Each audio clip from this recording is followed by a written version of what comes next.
Your kind of company.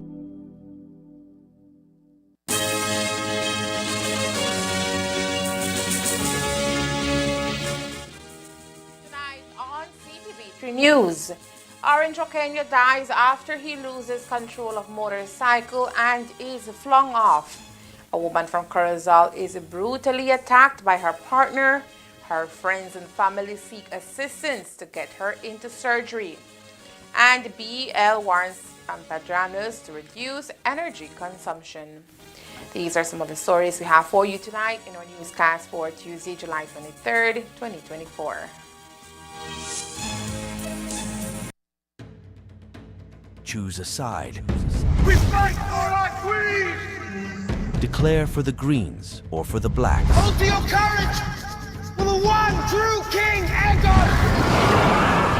Driven by family feuds, the Targaryen civil war in House of the Dragon is split between Greens aligned with Alicent and Aegon Section and Blacks who support Rhaenyra in claiming the Iron Throne. War is coming, and neither of us may win. Pledge your allegiance. Watch House of Dragons Season 2 on Max.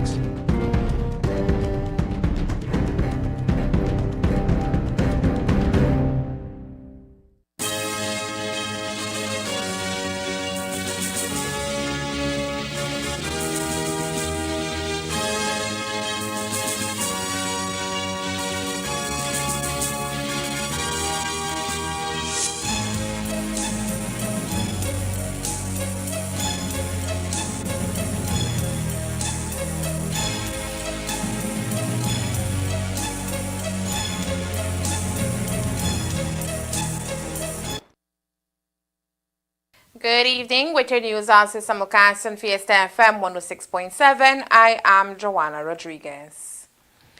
A 31-year-old Orange Walk resident tragically lost his life on Monday night following a traffic accident on the Philip Golson Highway in the community of Trawl Farm. Yeltsin Arias was heading home to San Jose Village from Orange Walk Town shortly after 7 p.m. when he apparently lost control of his motorcycle, which caused him to fall off onto the highway directly in front of Paraiso Bar. Reports say that Yeltsin was still alive as he lay on the pavement. His family were informed of the incident and rushed to the scene of the incident. By the time his father arrived in the area, Yeltsin had been taken to the Northern Regional Hospital where he was pronounced dead on arrival. I was at home. I was in my bed already, and my girl she was in the hall when she got a call from somebody, and they told her that he had an accident, but we didn't expect it was like something very critical. You understand? Maybe he just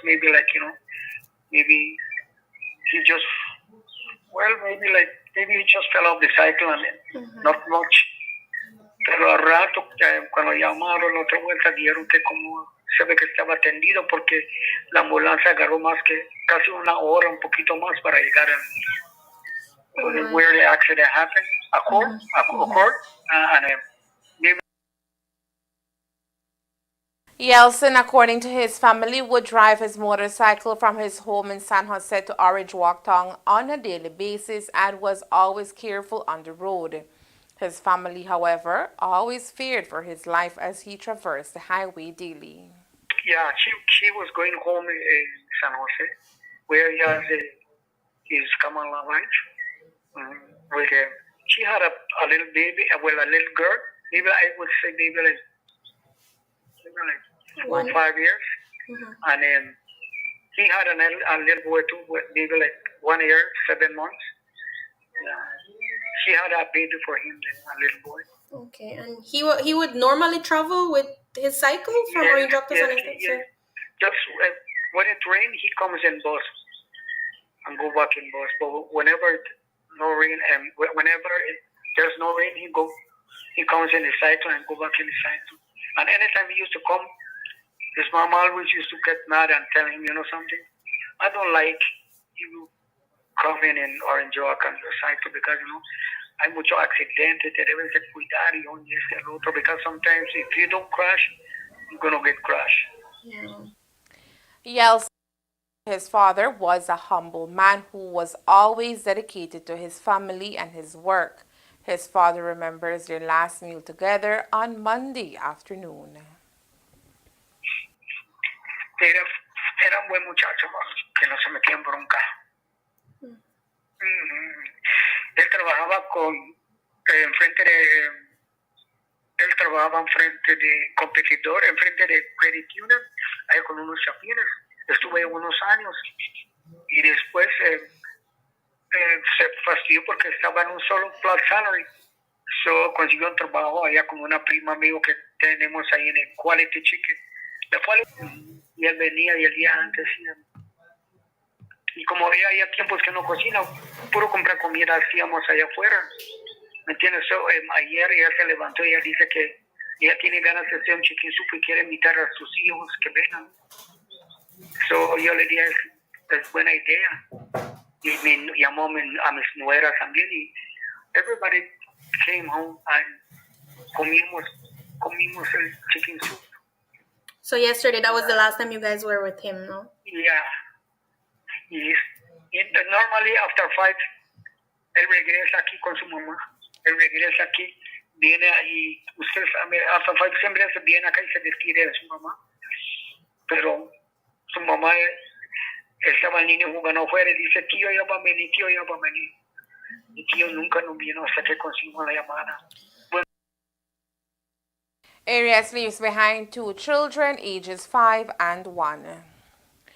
While police in Orange Walk tonight continue their investigation into the circumstances surrounding the fatal traffic accident which claimed the life of 31-year-old Yeltsin Arias, today his co-workers at Quality Poultry Products here in Orange Walk mourn his untimely passing. Branch manager Lydia Novella today remembers Yeltsin as a dedicated employee who was always willing to go the extra mile. Although we had Yeltsin for better known as Ching, he was with us for only 9 months, but in that 9 months he demonstrated to be an outstanding employee. He was willing to go the extra mile, help others, but the love, as a manager, what I signed him, that what makes him so outstanding and will never be forgotten is that he had that drive, that energy to pursue to what he wanted in life. He was always willing to help. We also help each other as a team, and sometimes he was very quiet, but he was never like, every time he said, Miss Lydia, you want me something? I always wanted to go that extra mile. He had that passion to talk with customers. He had that passion to demonstrate what he really was. So that Yeltsin was a very important asset in my branch. I could really say it in my heart. He was not only an employee, he was like a family to all of us. That's why we feel it in our heart that he's gone now. But I would truly say that he was very important in Quality Poultry Products Orange Walk. A candlelight vigil will be held in the community of Trawl Farm tonight to honor the life of Yeltsin Arias. Police have charged a minor for the shooting incident that took place in the village of Trawl Farm in Orange Walk. As we told you, the home of 38-year-old Julio Castillo, located on Mahogany Street and Roland's Alley, was riddled with bullets while the family was sleeping. Castillo told cops that sometime after 11 p.m. on the night of July 18th, he was awoken to the sound of gunshots. When he made checks, he saw nothing strange, but his 12-year-old son did notice pieces of wood splattered on the ground. Further checks led to several bullet holes on the front door. Reports indicate that several witnesses saw 2 men dressed in white shirts arriving in the area on a bicycle. They allegedly ran into Castillo's yard and released a hail of bullets at his residence. When police arrived at the scene, they recovered 7 9mm expended shells. Castillo believes that his home was targeted by 2 young men from the village of Trawl Farm, with whom he had a verbal exchange the night before the shooting. Yesterday, ACP Alberto Romero told us a minor has been charged for the matter. On Friday, 19th day of July 2024, police responded to a shooting incident at Trial Farm in the Red Rock district. Upon arrival, they met Julio Castillo, who reported that he was at home when he heard several bangs. Thereafter, he noticed that there were bullet holes on his front door. Thereafter, he called the police. The police responded. An investigation was carried out. Since then, police have arrested and charged a 17-year-old minor for the crimes of aggravated assault and damage to property. Some rivalry that they have with this person. Luckily, no one was injured.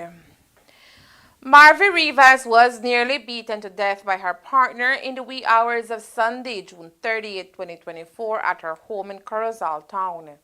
The incident unfolded in the confines of her bedroom while her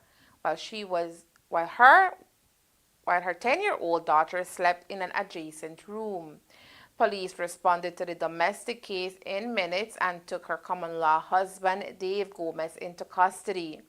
Ctv3 News understands Gomez repeatedly hit Rivas with a dumbbell, causing serious injuries to her body. She was taken to the Corozal Community Hospital and later transferred to the KHMH, where she was bedridden for days. As for Gomez, he was arrested and charged for attempted murder and has been remanded to the Belize Central Prison pending his court appearance. Today, Rivas is at her 6th Street Corozal home recovering from the brutal attack that left her with a broken jaw. Her lifelong friends are coordinating a fundraiser to assist Rivas, who is in urgent need of a surgery in order for doctors to reconstruct her broken jaw. The price tag of the surgery stands at $16,000, and friends and family are hoping the community will come out in support of the fundraiser scheduled for August 3rd, 2024 at the Chactamal Plaza in Corozal Town. Joanna Veo spoke to us about the plans. Mr. Aldana asked me for an interview. We are raising some funds for Marvy. Marvy needs surgery on her jaw. Like everyone knows what her situation is. We are not here to talk about the situation, but to raise funds for Marvy, so Marvy can get up back and be the bright Marvy she was before. We are doing a sale. We're doing a pollo asado sale at the Coconut and Corn Fest on August 8th. It's starting from 10 in the morning. We will be right there. We'll be selling that. We'll be selling patitas, different stuff to raise funds for Marvy's surgery.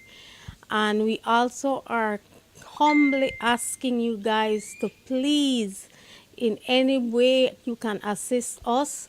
I have a flyer out on Facebook, and you can assist us by sending donation. Anything is welcome.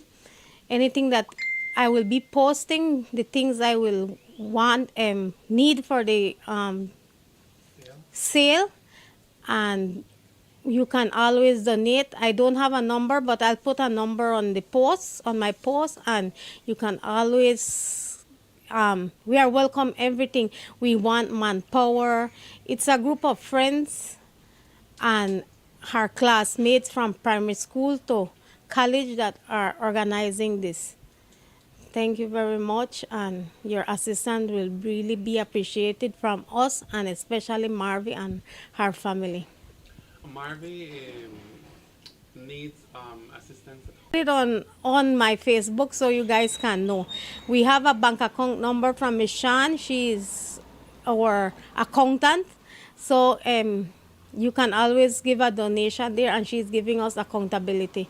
When we are finished, we as a friend are giving Marvy accountability of everything and everyone that is donating. How long you've known Marvy for? Oh, long. It's long. I'm going to be 40 on September, and Marvy is like 30 something, 37, 38, 36, I don't know, but I know Marvy from long time, and I really care for Marvy, and I want Marvy to get better. And Marvy, you are not alone. We love you, and we want you to get better. Those wishing to assist can make drop-offs at Rivas' house in 6th Street, Corozaltong, or make a direct deposit to Sean Marie Carrillo's Atlantic Bank account 211-894-725. The organizers are also raffling a basket of school supplies at $5 per ticket, which will be drawn on August 3rd, 2024. Coming up next, we speak to one of two Corozaleñas who won Beltrade's pitch competition. Stay tuned.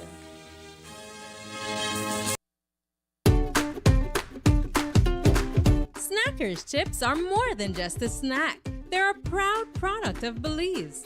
Sourced from corn grown in Cayo's lush valleys, then crafted with care and packaged to perfection by Belizeans. When you choose Snackers, you're choosing the taste of home and flavors you'll love.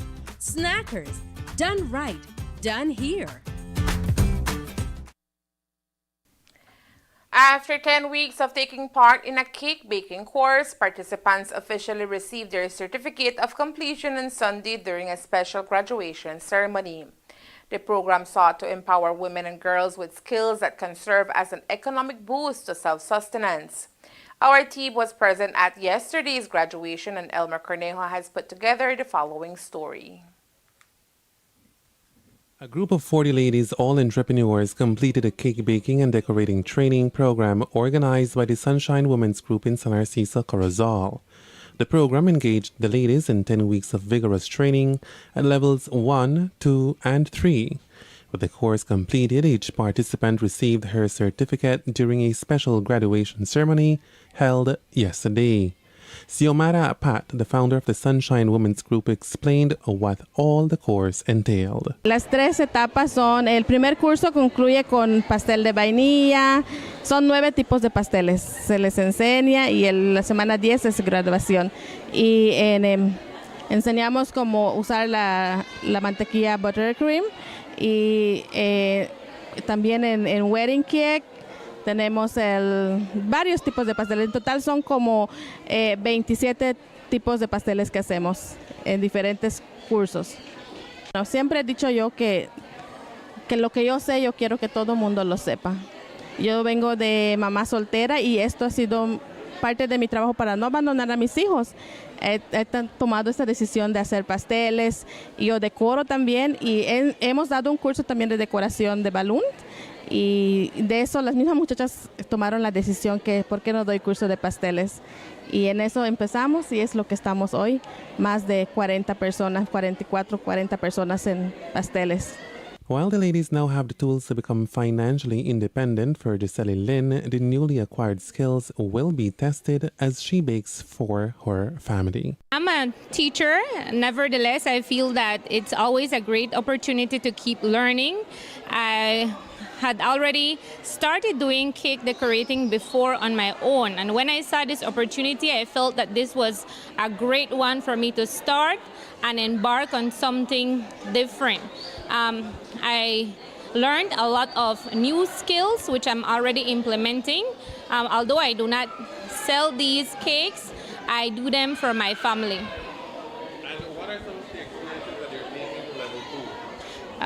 Some of the experiences that I'm taking is that I've learned that group collaboration is very important. I've learned to work along with all these ladies. I've also learned that we need a lot of patience, and if we keep pushing, we will definitely succeed in mastering all these skills. While the course proved challenging at times, participants can now proudly say they can create from classical to innovative cakes. It was the first course, the first course was, I would say, a bit challenging because I just found out I was pregnant. And then I had a lot of bad feeling, and with the bad feeling I still managed to try and go on a 10 class. I tried my best, and I graduated that class. I went in the second class. It got a bit more challenging because I started having my belly, and then when the time to decorate and to bake and stand up and beat the butter. It was tiring. And now, when I'm my last trimester, third class, it was really, really, really challenging. And well, I managed to do it. And here I am today. I finished the 3 courses, and honestly, it was fun. It was something I always wanted to learn to do, to make cake and decorate cake. This was one of my passion. That is one of my passion right now. The initiative is exemplary in promoting women's empowerment and celebrating the flavors of Belize. Elmer Cornejo, Ctv3 News. The summer vacation for students is in full swing, and so are numerous programs and workshops catering for children of all ages.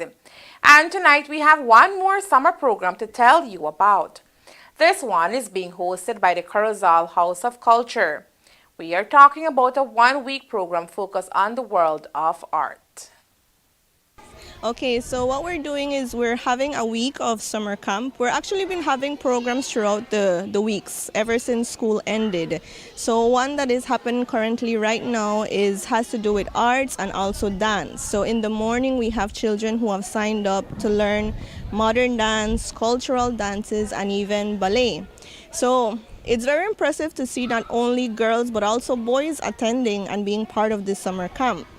As for the arts now, then we have age ranges from 7 up to maybe 15 years old. And we're hoping that eventually we can do more for the youths, the teens, and also even adults. But I think the kids are rather enjoying the summer camp. Everything that has to do with arts, we're also incorporating reading. So we do have some cultural readings of like traditional stories in Belize that are read to the students. So still trying to keep what is also arts but also culture integrated in one.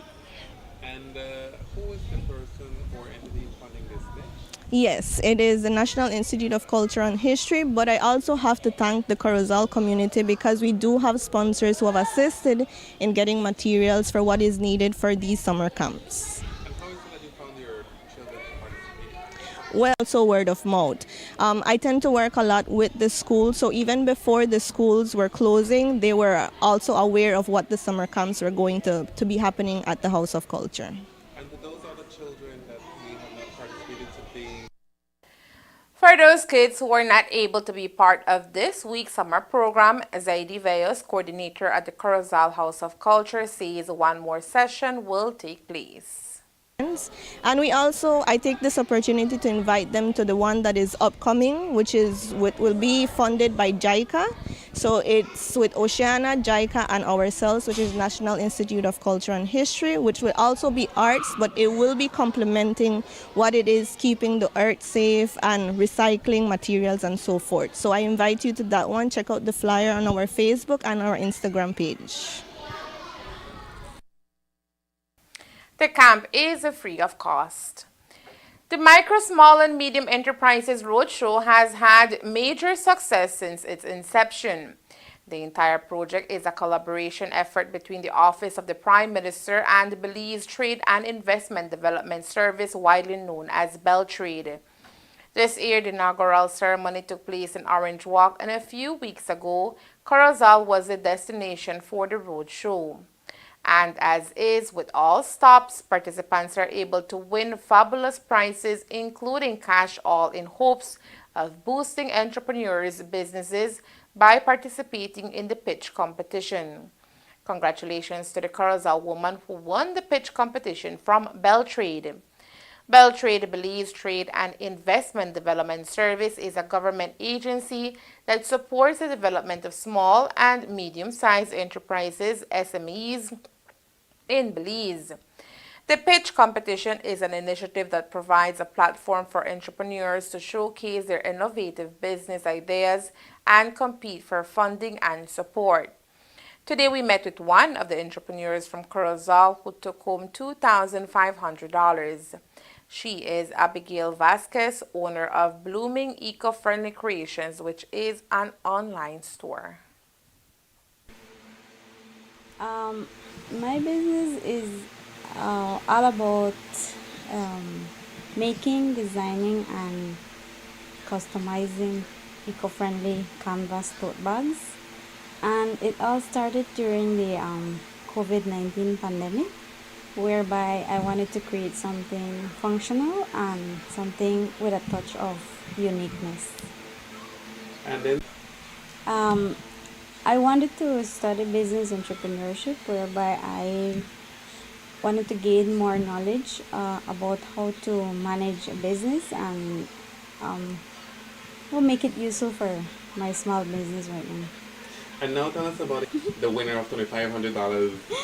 Well, the experience during the roadshow event, I gathered so much from it. I wanted to be also exposed out there and let people know about my business. And I got very excited when I found out I was one of the winners, and I'm so thankful for that. What did you do with the $2,500? My plans is to take that money and invest it in a little bit more into opening a art studio, whereby people can come and paint their own tote canvas and ceramics. Tomorrow we will bring you the story of Maricela Ness from Pro Clean Belize, who also was a winner of the pitch competition at the MSME Roadshow Corozal edition this year. Chief Justice Honorable Louise Esther Blenman of the Senior Courts of Belize delivered the keynote address at the first legal conference on criminal justice reform, focusing on the Caribbean Court of Justice, CCJ. Academy for Law, Needham's Point Declaration. The two-day conference held at the Marriott Hotel in Georgetown, Guyana brought together over 300 attendees from across the Caribbean region, including the President of Guyana, His Excellency Dr. Ifran Ali, heads of judiciaries, Attorney General, judges, inclusive of our very own Honorable Mr. Justice Nigel Pilgrim, Honorable Mr. Justice Derek Sylvester, and Honorable Mr. Justice Raphael Morgan, magistrates, directors of public prosecutions, state counsel, and defense attorneys.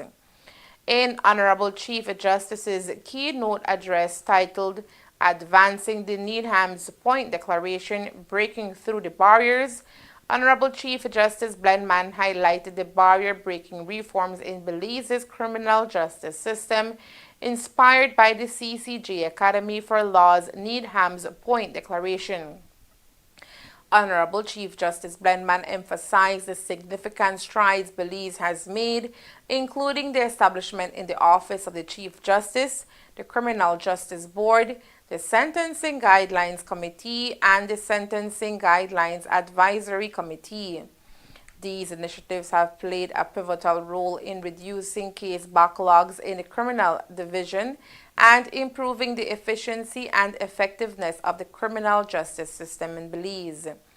The conference aims to advance the objective of the Needham's Point Declaration, fostering collaboration and the sharing best practices among legal professionals in the Caribbean.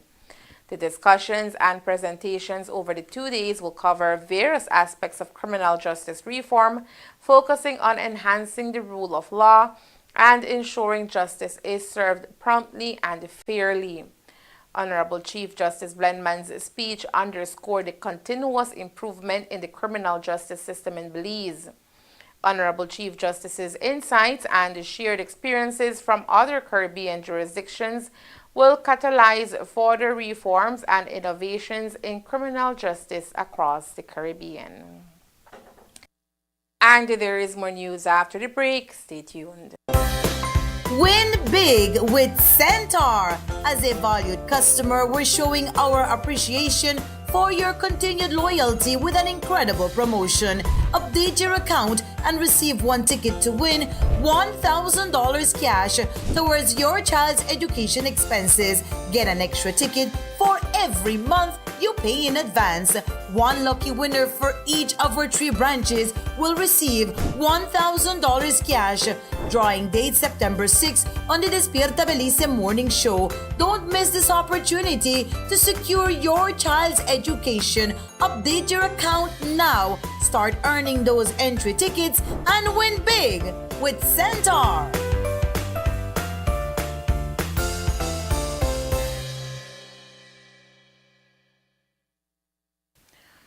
Belize has welcomed the ICJ opinion on Israeli policies and practices in the occupied Palestinian territory, including East Jerusalem, which confirms all the principles affirmed by Belize in its submissions to the court. The court ruled that Israel's legislation and measures constitute a breach of Article 3 of the International Convention on the Elimination of All Forms of Racial Discrimination, to which Belize is a party. Article 3 affirms that states parties particularly condemn racial segregation and apartheid and undertake to prevent, prohibit, and eradicate all practices of this nature in territories under their jurisdiction. This opinion therefore upholds the National Assembly of Belize's resolutions in 2022, affirming that Israel's regime of systemic oppression of the Palestinian people constitutes a regime of settler colonialism and apartheid. Of special interest to Belize, the court determined that as a consequence of Israel's policies and practices which span decades, the Palestinian people have been deprived of its right to self-determination over a long period, and the further prolongation of these policies and practices undermines the exercise of this right in the future. For these reasons, the court is of the view that Israel's unlawful policies and practices are in breach of Israel's obligation to respect the right of the Palestinian people to self-determination. The court concluded that Israel must end its unlawful presence in the occupied Palestinian territory as rapidly as possible and provide full reparation for the damage caused by its internationally wrongful acts. Significantly, it called for allowing all Palestinians displaced during the occupation to return to their original place of residence. As for the obligations of Belize and all states, the court ruled that it is for all states to ensure that any impediment resulting from the illegal presence of Israel in the occupied Palestinian territory to exercise of the Palestinian people of its right to self-determination is brought to an end.